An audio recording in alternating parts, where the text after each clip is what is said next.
Hello fellow collectors and welcome to Long's Toys. Today we are taking a look at the In Space Red Ranger and Astronema 2-pack from the Power Rangers Lightning Collection from Hasbro. So this is not the first 2-pack we've gotten, or Versus Pack, Battle Pack, whatever you want to call them.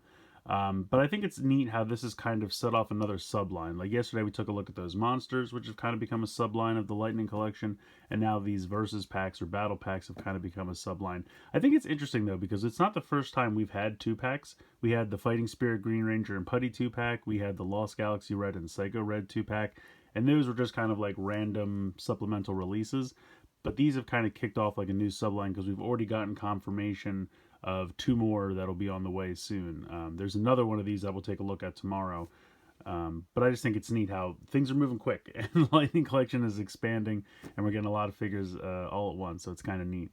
But in any case, let's look at this one. So we got In Space Red Ranger and Astronema. Now yes, Bandai already did In Space Red in the Legacy Collection, so that's a bit of a double dip, but this is a big deal. I believe this is the first time Astronema has ever had an action figure, so that's really cool. I'm glad they decided to finally hook us up with an Astronema figure. Now, of course, they couldn't accommodate all of her different hairstyles. They just had to pick, one and go with it, but I think the one they chose is pretty cool.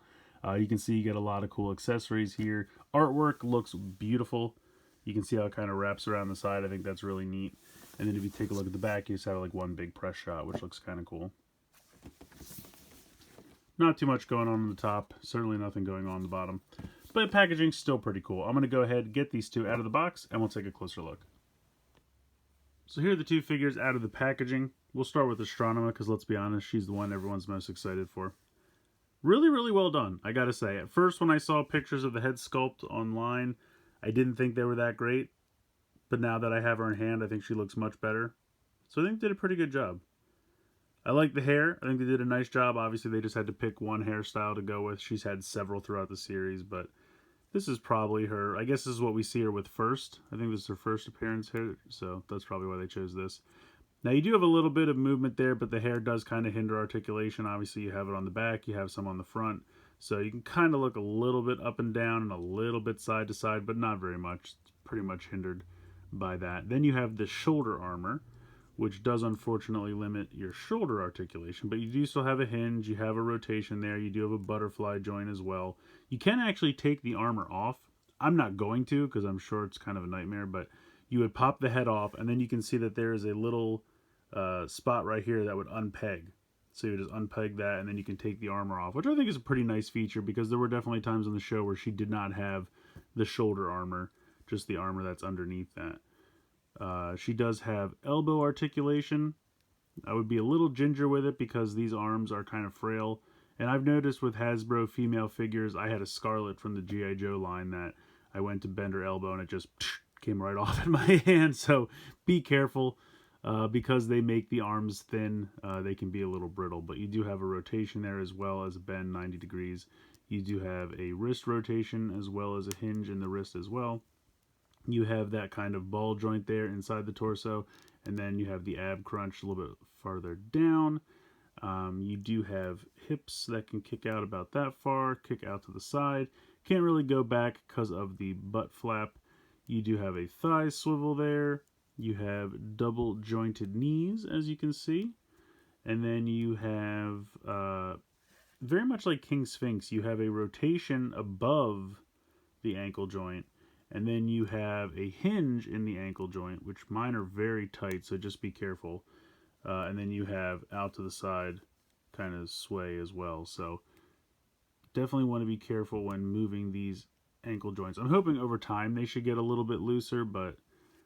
And the other thing that's kind of weird is I feel like, one ratchet of the ankle joint is too much, and then one the other way is too much in the other direction. I want to just get a normal flat foot, and it's giving me trouble posing her standing, which is kind of a bummer. But it's all just about, weight distribution and just kind of finding that right pose to make her stand up. But yeah, she looks really good. I think she came out great. Really nicely done. Love the staff. I mean, that's right out of the show. It looks perfect. Really nice job there. She also has this kind of boomerang piece, as you can see. It's got a little bit of silver and gold paint on it. And that's got this peg here on her little leg strap that you can just pop that on. It just kind of sits in that little open area there on the boomerang. And then she also comes with a set of closed fists. So there's one, and there is the other. Let's see if I can get her to stand here. There we go, that's a little better.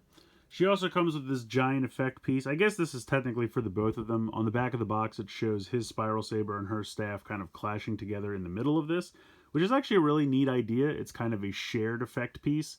I'm not even going to bother trying to recreate that. I can't even get her to stand like I'm going to be able to recreate that dynamic pose. Just go back to the beginning of the video and check out that press photo on the back of the box that I showed earlier, because it's really neat. It's very, very cool. I really don't think I'm going to be able to replicate that. Now, you could just, I guess, pop this on the staff on its own if you wanted. Do something like that. It looks a little goofy, but you could certainly do it.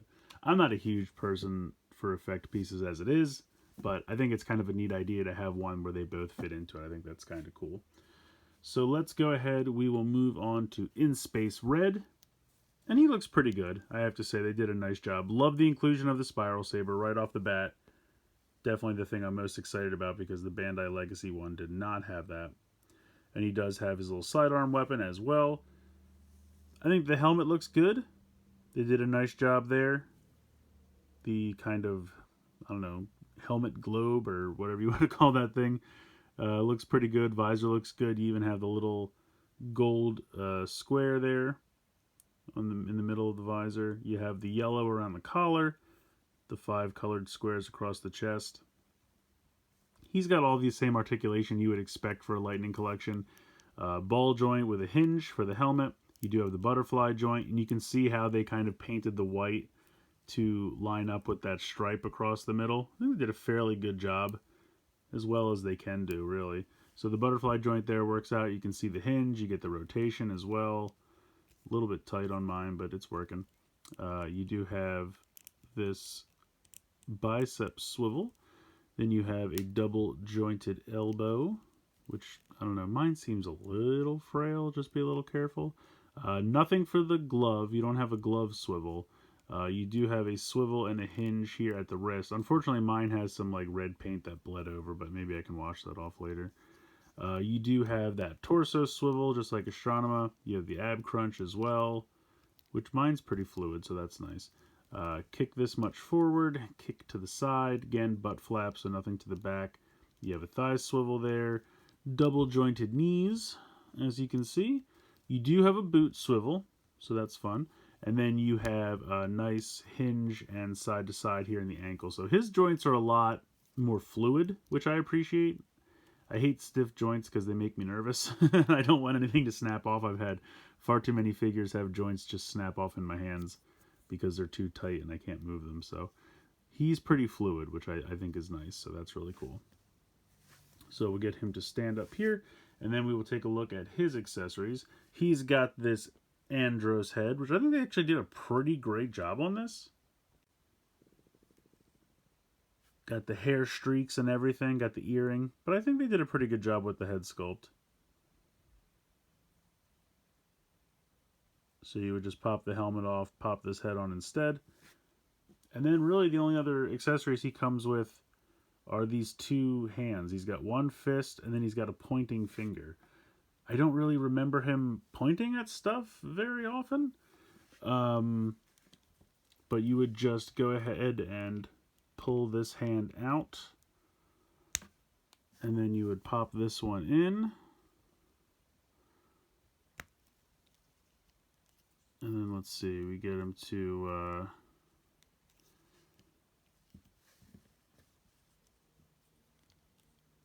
point at stuff, you know. Maybe he can do like a count up your sins pose. I don't know. I don't really know why he has the pointing finger. But he's pointing at stuff, you know. It's over there. It's over there. Wait. Now it's over there. I don't know. Maybe there's some huge monumental moment in space that I don't remember where he points at something. I mean, I don't mind having it. It's fine, you know. A little different than what we're used to. It's always good to change it up a little bit. I just don't know why they gave him a pointing hand, but they did. So there's that. But yeah, both of these look really, really good. Really happy with this 2-pack. But there is one more thing I feel like I have to do before we finish up this video. That's right, it's the Bandai Legacy figure comparison. I mean, these weren't bad. They're definitely a lot bigger, and I do feel like these proportions are just a little bit more natural. The crazy ripped 6-pack and the giant pecs always was a little off to me for Power Rangers. Bandai always did it. I just think this is kind of more normal proportions. I mean, otherwise it looks like all the paint applications are there. Nothing really looks like it was missed. Obviously, he comes with the Spiral Saber, which he did not have. If we go ahead and take out the blasters, we can compare those. And honestly, the Legacy ones were not badly painted. I would say they're fairly even. There's actually a little bit more paint on the Bandai one. Surprise, surprise. They both look pretty good. I'm happy with both, although I might have to give the edge to the Bandai one. Just a little bit more fancier painted, all the way down on the handle of the gun and everything, so might have to actually give Bandai the edge for once. The other thing I noticed, and apparently see, Bandai, I say one nice thing about you, and then this piece just falls off. Now it pegs right back in. The other thing I was going to say is with the shoulders, you can see on the Bandai one that they painted like this entire shoulder area white, and here they just gave them the stripe. I honestly don't remember which is correct. I think just the stripe is correct, because this always looked a little off to me. I'd have to go back and actually look at the show or a picture from the show or something like that. But yeah, I mean, the Bandai one wasn't terrible, but I do think that the Hasbro one just looks a little bit more proportioned. It looks a little bit more like a normal, human character. And I think the inclusion of the Spiral Saber is very nice. So all in all, I don't think the Legacy one was terrible, but I do think the Hasbro one is a little better. I definitely recommend picking this 2-pack up. I mean, it's the first time we're getting an Astronema figure, and they did a great job with her. I think the design's great. The head sculpt's good. The accessories are nice.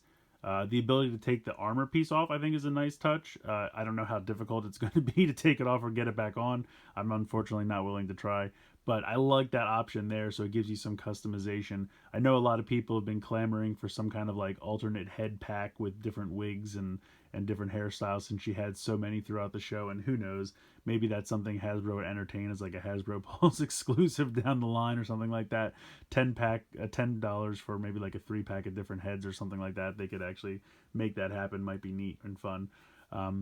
Yeah, I'd probably get that for $10 or something like that. I'd probably pick up a head 3-pack, something like that, with different hairstyles. But yeah, I mean, she's really worth the price of admission on her own. The In Space Red, perfectly good. Nothing wrong with him. Comes with a Spiral Saber, which I appreciate. Comparing him to the Bandai one, I do think he's better. I always think that the Hasbro Lightning Collection, the proportions are just a little bit more, natural, I guess, for lack of a better term. The crazy ripped 6-pack and abs of the Bandai figures always threw me a little bit, because it's not really what they look like on the show. I mean, it would be one thing if it's like a Superman or a Batman where they're drawn that way in the comics, but on the show they're just normal people in suits, so they don't have those crazy proportions. So I always think that the Lightning Collection figures just look a little bit more natural. And like I said, inclusion of the Spiral Saber. I will say, though, the Bandai one, I think his sidearm weapon was a little bit better painted on the Bandai one, so I will give them 1 point in that regard. But this 2-pack's definitely worth checking out, so I definitely recommend picking it up. But let me know what you guys think in the comments below. Please like, share, and subscribe. Hope you guys enjoyed the video, and as always, thanks so much for watching.